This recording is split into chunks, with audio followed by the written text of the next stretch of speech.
Hi everyone, welcome to another video.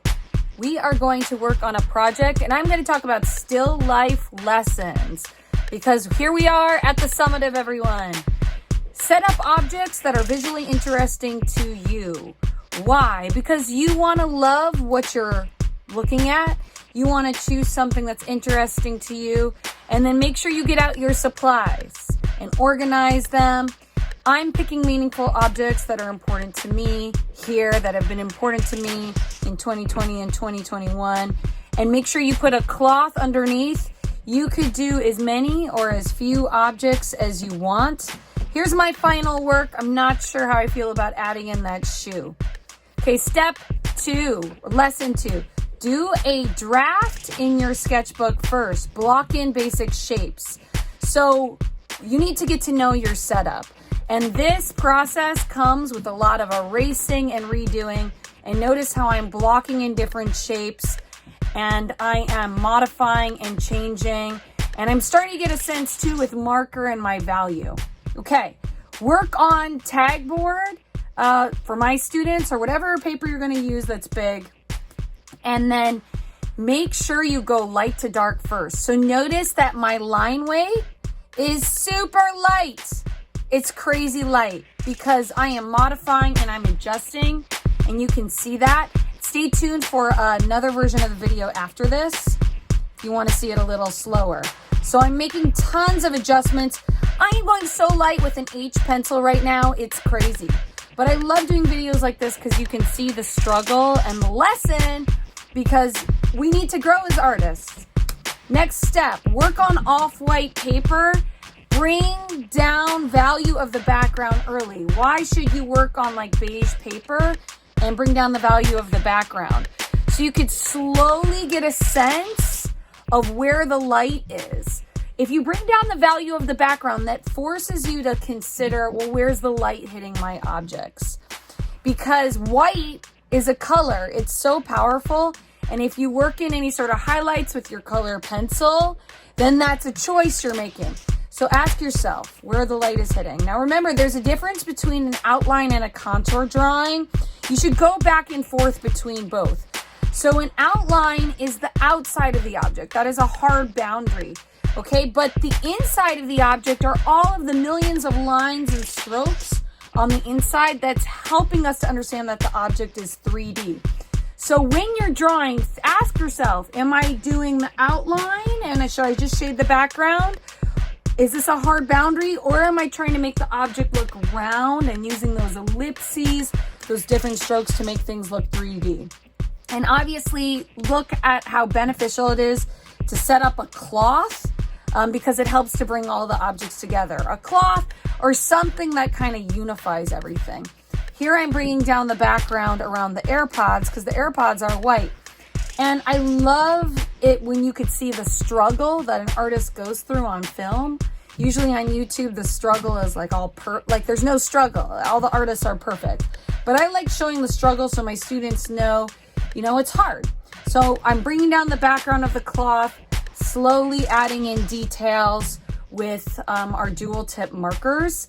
Again, I encourage anyone to try to draw just one object rather than a million. You could see my playlist of drawing 3D objects. So go ahead and get ideas of single objects you can draw. The still life is the summative. Okay, if you get frustrated, check it. My advice to everyone is to keep moving around the page. So one thing that you'll notice in this video, and one thing that I learned to verbalize to everyone, is you got to move, you got to bounce all around the page. And I bring it up now because here I am. I saved the shoe till the end. I should have known to not draw the shoe. Okay? So keep moving around. Don't get stuck. I got stuck on that shoe. Next step. Layers are okay. Okay? So keep working at it. Keep putting in different layers on top of different pieces. So eventually I get there with the shoe because I add in textures, values. Remember, you can put shading techniques underneath layers of markers so you kind of like feel good. And hatching, stippling, cross hatching creates that texture.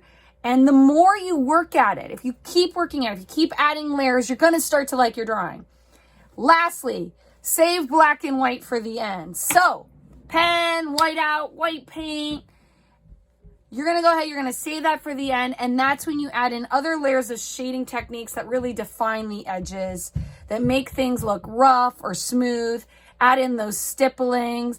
Really helps us, adding pen to the end and adding a lot of detail to the front helps us to understand some objects are closer because we see more detail. So save that to the end and again, dance around. And then things like watercolor, right? And color pencil, you can layer that in at the end, let it dry, add more pen, and that helps to unify any sort of harsh shadows or anything that was kind of like rough and awkward with the markers. You could wash the colors in. And then I'm adding white texture at the end. With the whiteout, save white to the end, and I'm painting in the shoe, and I'm painting in the AirPod. So I invite you to hang back and watch the video a little slower. It's still sped up. Otherwise, my students wouldn't watch it if it wasn't sped up. But hang back and I will go more into detail with some of my choices with doing the still life. If you have requests, students, for any sort of videos, let me know. And this video is about me going through the project process of a still life.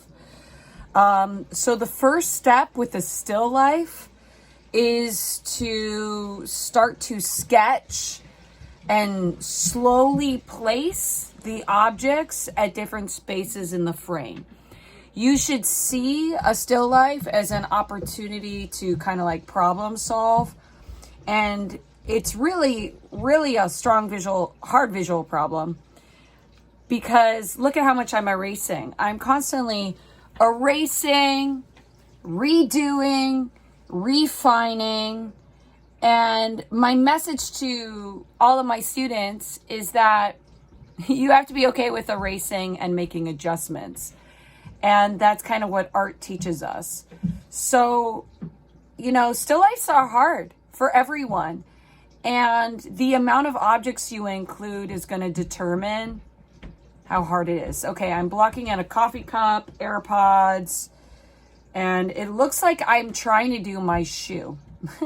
You could see that I am blocking in basic shapes for each object, right? So if you're like, well, this is extra, then maybe slow down and just do 1 or 2 objects like my previous videos. But this is like, it depends on how much challenge. And this is so interesting. The beads are going around the back of that plastic wine glass. And then a brush is sticking up. So then I'm trying to get the cloth in there.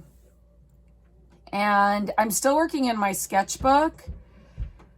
But what I'm doing is I'm kind of putting in a little bit of color as a reference. So before you do a still life, you want to go ahead, you want to sketch the placement in the sketchbook.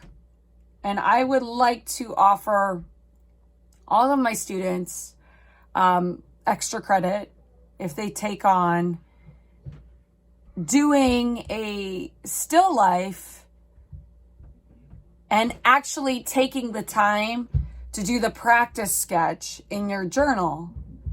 And I will go ahead and I will give you feedback from there. It would help if you included a photograph of your art like I did up here. But a lot of students like to skip that sketching process. And then once you've done several sketches in your journal, it is time for you to go ahead and work on the final paper. So I am working on manila tag board right now. My reason for beige is because I want students to start with a mid-tone so the paper isn't white, because most things aren't white. And I want you to think about, okay, well, where is it white on my paper? And that forces you to add white into your paper. This could be in the form of your white color pencil or your whiteout. But again, we have now practiced doing the still life in our sketchbook, and we're working on the final paper. This paper is actually really large. You are more than welcome to cut down your tag board to any sort of size. Now, all my other kiddos, hey, don't freak out. Okay? Like, don't be like, oh my gosh, I don't know what I'm going to do. This is too hard. Go back, do some of the previous videos, and sketch things that are 3D on that 3D playlist. Okay, so I've taken the time to go ahead and carve in that glass. Notice how light my line work is here. Okay, because I'm carving away. Drawing is seeing, and I'm carving away. And with all these videos, we've built up to the possibility of doing a still life. Right? But a still life is still one or two objects. Okay, I'm carving in the shoe. I got to tell you guys, the shoe is hard for me. And I don't know how happy I am with the final still life. It's okay to not be happy with your artwork as long as you did something for that day. So this shoe was painful. I mean, I was adjusting, readjusting. And I tell you guys, like, you take on drawing a shoe 3D, like, that's extra points. Okay, let me focus more on talking about the actual drawing. So like I did with my sketchbook, I'm blocking objects in, and I'm working on the placement, and I'm kind of dancing around the page. So I'm just carving things in, getting the angle of that paintbrush correct, and carving the glass. Notice how handy the ellipses are. And then I'm working on carving those headphones. The headphones circle around the glass. I thought it would be an interesting challenge. You could set up your still life as easy or as hard as you want. Like, you could take it back. Adding some ellipses, going down, and going ahead and getting the shape. That coffee cup is sitting on top of my passion planner. So we're drawing still lifes that have to do with our personal identity and who we are. And I'm sketching in meaningful objects. I'm doing the AirPod case. The AirPod case is sitting on top of the passion planner. And I'm noticing that I need more space, right? So I'm adjusting, right? So much of art is about, like, giving ourselves the time to make adjustments, going back in, carving the mug, and then continuing to sketch, zooming in for you guys. Love it. So the AirPods, trying to get the angles of those AirPods now. Notice how I keep adjusting the angle of my pencil, erasing, and just blocking in the AirPods with really, really basic shapes. So working that in, carving in, carving out, going all sorts of different directions. And I'm going back to the shoes. So I'm moving around the page. Why do we do video demos like this? So you could see that artists have to move around and make adjustments. Now, I am giving so much time to this shoe and this agony, really defining relationships, adjusting, erasing. If that is happening, my advice is to move somewhere else, or better yet, shade the background. So we're working with dual tip markers in my class. And what we're doing is we're going in and we're shading the background. Now this is interesting. I got my white color pencil, and that shoe is white. So as a reference point, I put white in there. Okay, now I'm going in and I am working on the speaker because I feel good about the speaker as I introduce color. The speaker feels easy to me. And those markers are dry. How does anyone get good art supplies? But they're good. They're fine. They've served me well. But I'm going in and I'm starting to lay down some color. Don't stress out if your markers are getting, like, kind of dry. You know, you could layer in, other colors on top, or you could add watercolor. So I'm adding in the colors of the speaker, adding in details ever so slowly and really defining the edges. So I'm using the thin tip of the marker to really make a clean, hard boundary.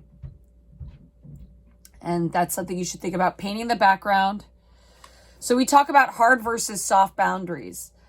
If you want to show that there's a difference between the background and the foreground, you want to like pick an opposite color or make sure you have an opposite value.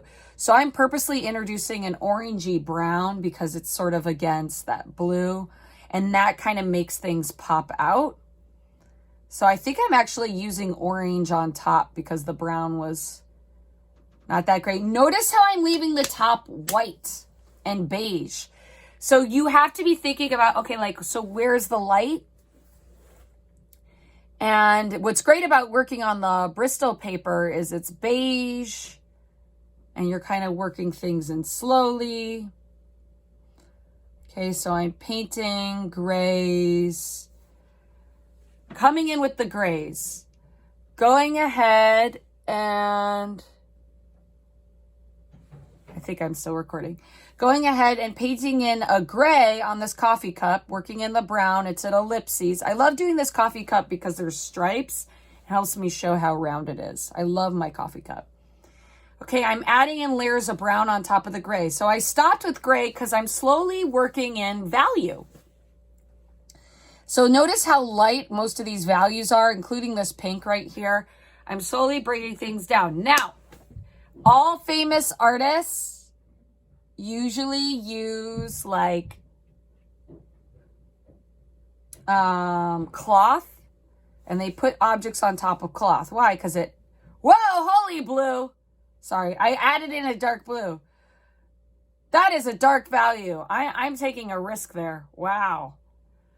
So I'm just kind of like playing around. But yeah, what I was saying is adding in white at the side. The cloth helps to unify all of the objects. It makes them all connect. And it's a good challenge, but it helps everything kind of work together. Okay, put in some blues, putting in those ellipses. Now I'm putting in some white highlights on the side of that cup.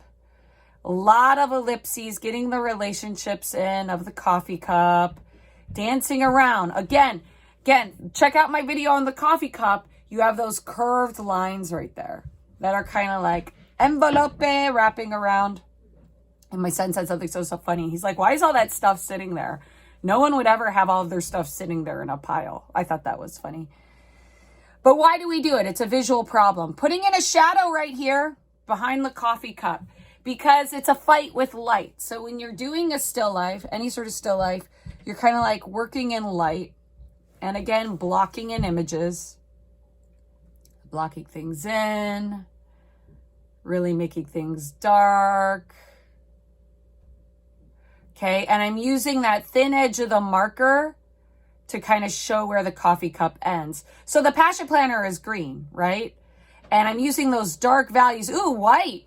That's exciting. I love working on beige paper.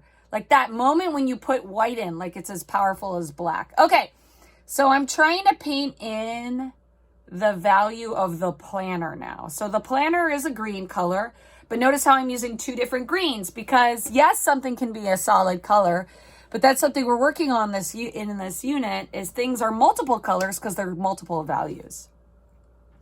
So when you approach drawing, you approach something with multiple values. Okay, this is what's fun about this planner. It kind of like the edge kind of pops up. It's curled because it's old.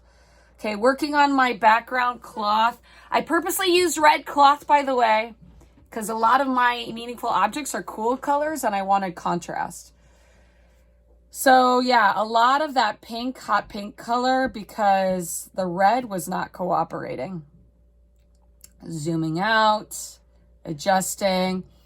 Okay, using the gray to ever so slightly work in the wine glass. Plastic. It's a plastic empty wine glass that I drink water out of. So funny. Okay, carving in. Oh, I used a green pen to start to carve in that brush. You really got to use whatever you have around that's working. And it's like, you don't need fancy paints to do a still life. Use what you got.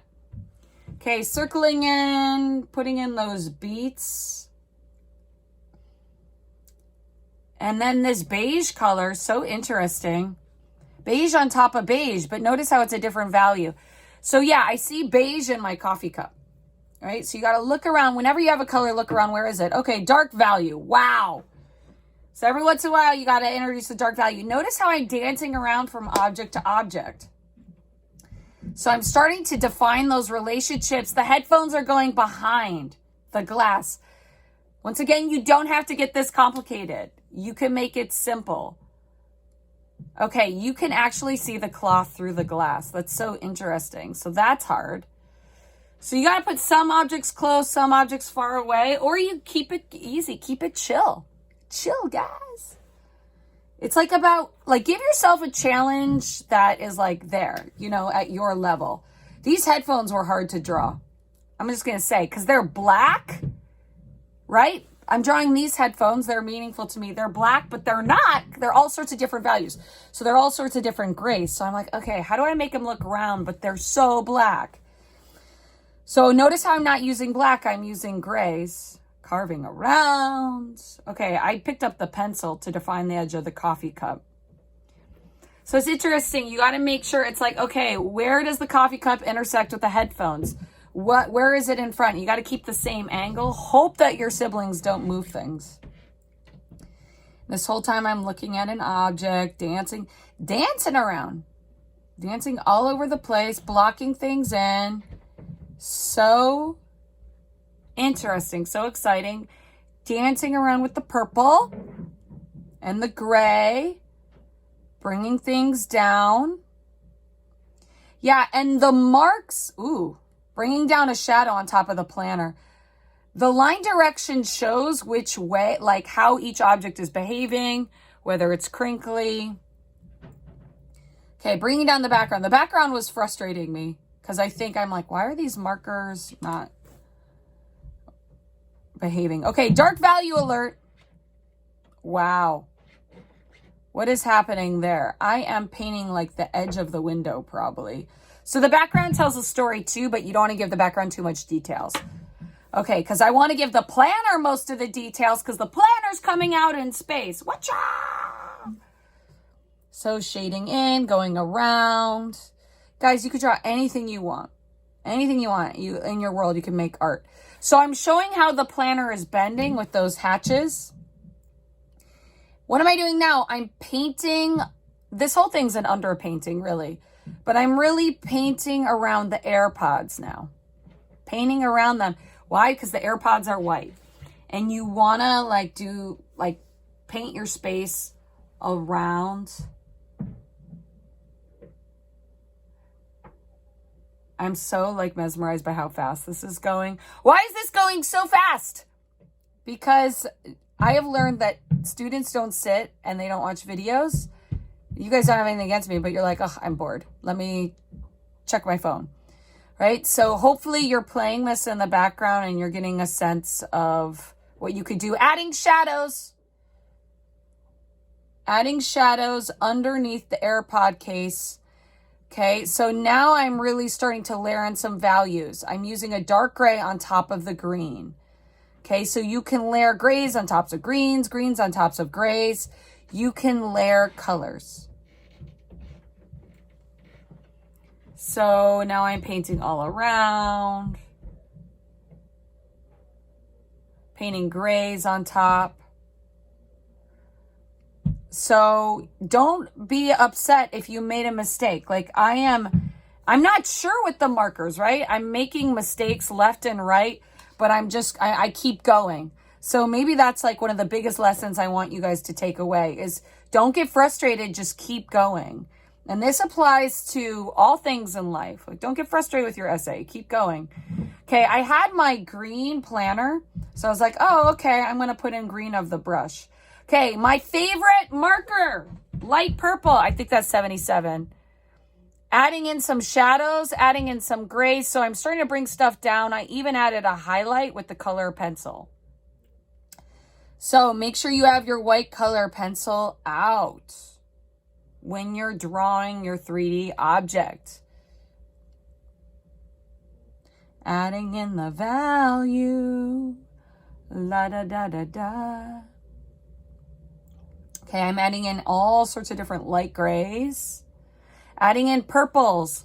Purples on top of this. You always see like a light purple light, right? So I'm dancing all over, adding that in. Obviously, my line direction is showing that the coffee cup is curvy. Line direction shows the shape, shows the way that different planes and the form are going. And yeah, just keep going. Even if your marker's not behaving, keep going, keep layering in, because drawing is seeing, guys. Ultimately, drawing is seeing. Okay, I'm painting in the brush, moving all over the place as I carve things in. Love it. Love, it's what makes a still life a still life. Yeah, and I guess just like keep moving around, move around the page. Don't get stuck in one place. Have curvy lines. Don't obsess over something. Don't erase and get stuck in a spot. Just keep moving around. Don't think, oh, I messed up and I'm not going to do this anymore. You just keep going. Just keep swimming. Just keep swimming. And that's like really the key with a still life or any sort of art, right? You just keep going. Okay, adding in shadows with the cloth. Again, notice how that cloth unifies all of the objects together, helps to connect them all. And that's showing me like where the light is and where the light is not. Okay, I have a bunch of gray markers. I may have more grays than some of you guys, but having all of your grays out can help you think about value. Okay, I'm going around with the headphones to show the shape of it being kind of around. I'm adding stipples to show the little dots, show the texture. So are you using a variety of shading techniques to show how your different objects feel? Like if you approach something with more of a blending feel or more of a hatching feel, that shows us the texture of the object. So dancing everywhere, showing the circles on top. Always, if you're hesitant, always approach something with a mid gray before going in with a dark gray like I'm doing right now. So that is something to keep in mind. Okay, going ahead, I'm dotting things, darkening things. So fun. Adding in a dark shadow. So I'm reserving this darker blue-gray for the end. And it's not the end, but I'm starting to slowly work in those dark shadows. Again, save your dark colors for the end. Save your dark colors for the end. Light to dark. Light to dark.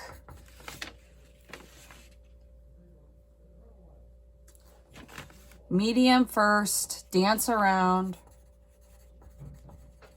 And I'm taking notes on my own work, and you should take notes too. Okay, now I'm carving in the background. Okay, I'm carving the outline of the shoe.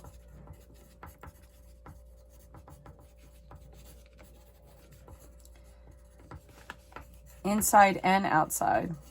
Okay, I gotta talk to you guys about this shoe. This shoe was torturing me. And my husband was actually kind of like making fun of it a little. He's like, what's with the shoe? And no, he's totally cool. But he was making fun of the shoe because I was making fun of the shoe, and, you know, he's trying to talk to me. But like what happens is, you know, if you ask someone, what do you think of something? I don't like this. And they start talking about it. You're going to start to hate your artwork and you're going to get more frustrated. So I guess like check your frustration. Because you're frustrated. We are our worst enemies. We are. And because we like hate on ourselves. So don't hate on yourself. Be kind to yourself and keep going. Just keep working at it.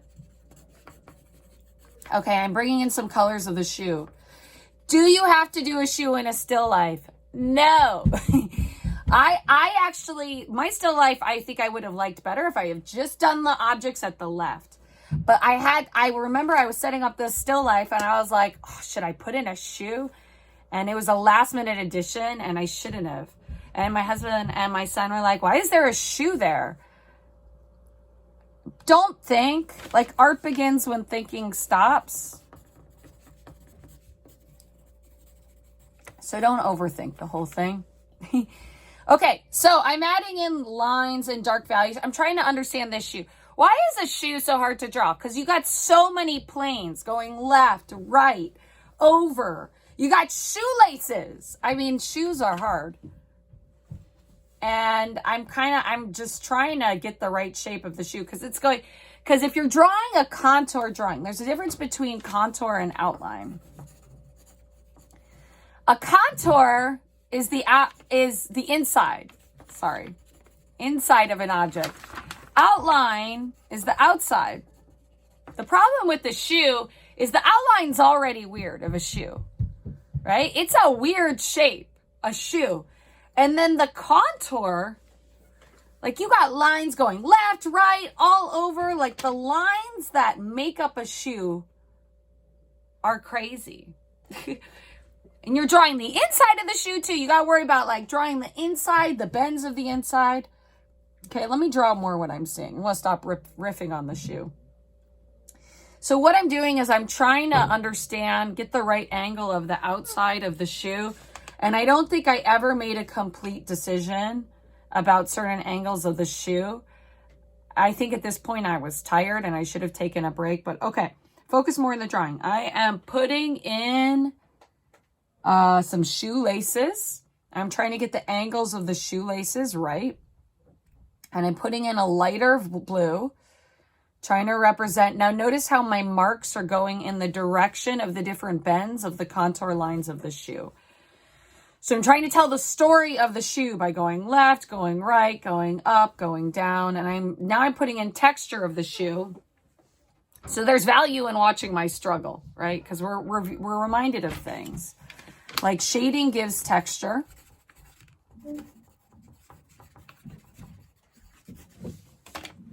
So like if you add stipples, that helps me to understand that the stipples are like filled with dots. Okay, so now I'm going in, I'm doing the cloth that's underneath the shoe that helps to unify everything in. Adding curvy lines. All sorts around. Blah, blah, blah, blah, blah, blah. Adding in shading, going up, going down. Oh my gosh. So yeah, I'm adding in grays to show like the shadows of the shoe. Okay, now I'm doing shadows under the shoelaces. That's why I'm going in with that dark green. I'm trying to give the shoelaces sort of a 3D feel. But you don't notice how they're incomplete lines. You don't see the entire shoe. I've said shoe a lot in the last couple of minutes. Okay. So I see a little bit of cloth on the bottom, on the top. So I'm kind of like dancing all over the place, dancing around.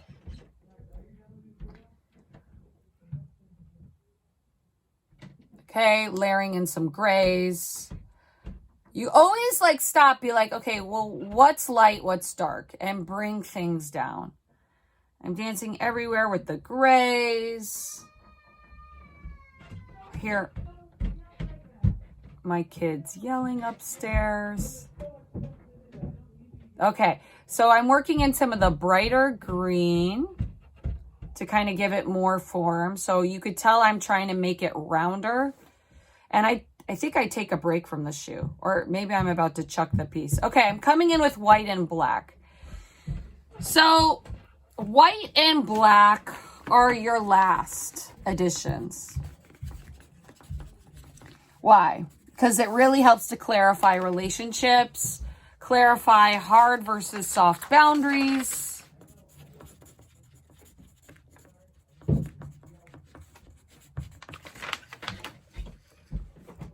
So I'm kind of like working in those values. Dancing everywhere, bringing down the value all around the coffee cup. So the black pen is a beautiful tool. It helps us to understand when something begins, ends. I have a gel pen there and I'm adding in highlights. My students, you got white out. That's what it's for. So use a small brush and slowly bring in highlights. So I'm going back and forth between black, but now I'm adding in more shadows. And I'm showing like that the speaker is wrapped in the cloth. Smoothing out the speaker, really smoothing out the green, making everything kind of like clean. Smoothing out the green, making everything clean. I'm also keeping an eye on time because I got to go to class in a second. Okay, shading down the cloth. All right. Now I'm adding in the light. There's a light in the background, right? So, and that kind of helps to create visual balance. So you want to think about a balanced composition. And you may hear a vacuum cleaner upstairs. If you're like, what is that sound? Something must have happened upstairs. Or something was spilled because there is a vacuum happening. Okay, I'm painting the background. So the light is actually a white color. So I'm going in and I'm painting the background behind the light.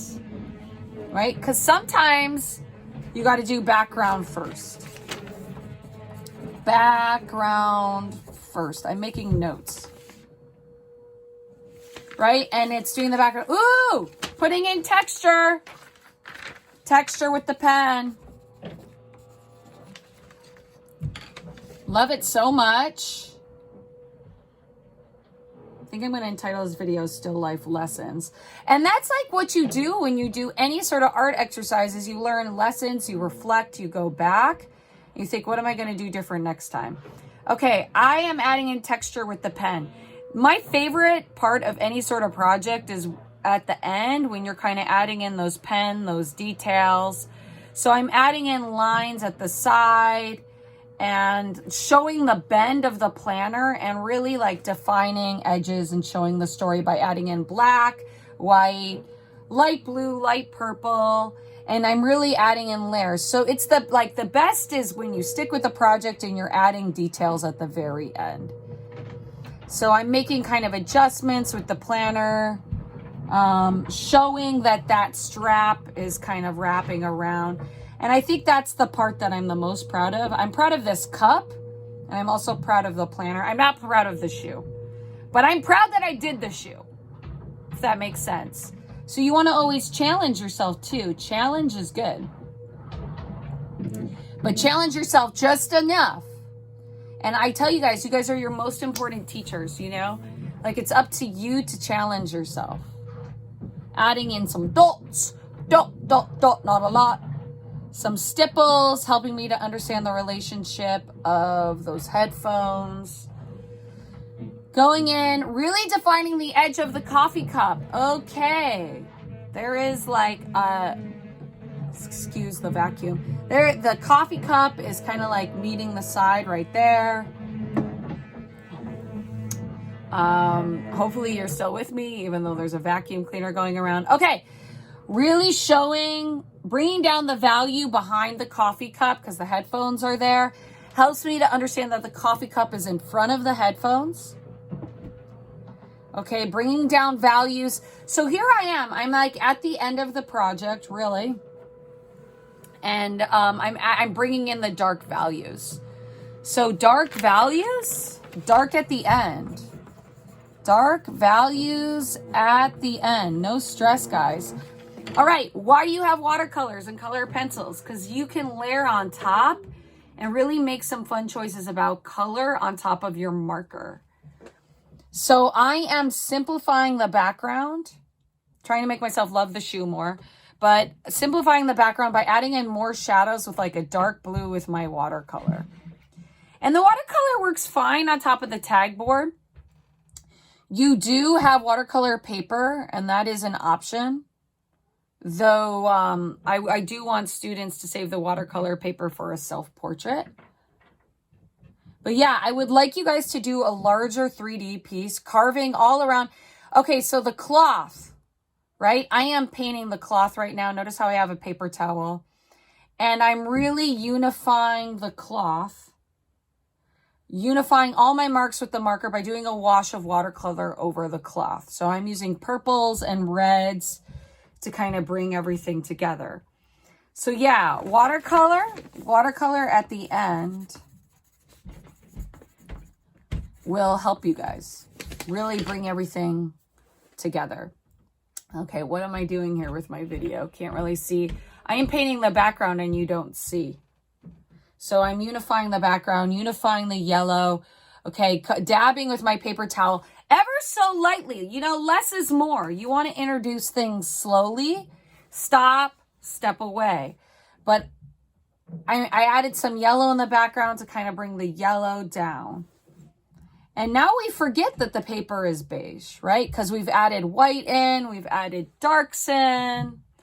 Now I'm unifying the shoe with the green. So yeah, the watercolor at the end, great unifier, right? Watercolor is the great unifier.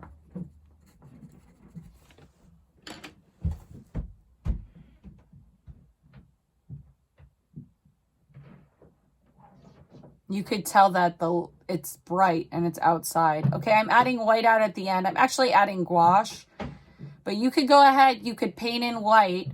So why white at the end? Because I want you to think of white as a color, as a shade. So the paper's not white. So I challenge you to use Bristol board, but I want you to add your white out last. So really show me where the highlights are, but introduce it slowly. And if you mess up on the white out, you can white it out. No, just kidding. Okay, I'm adding in white on the shoe. Oh, that shoe. It's killing me.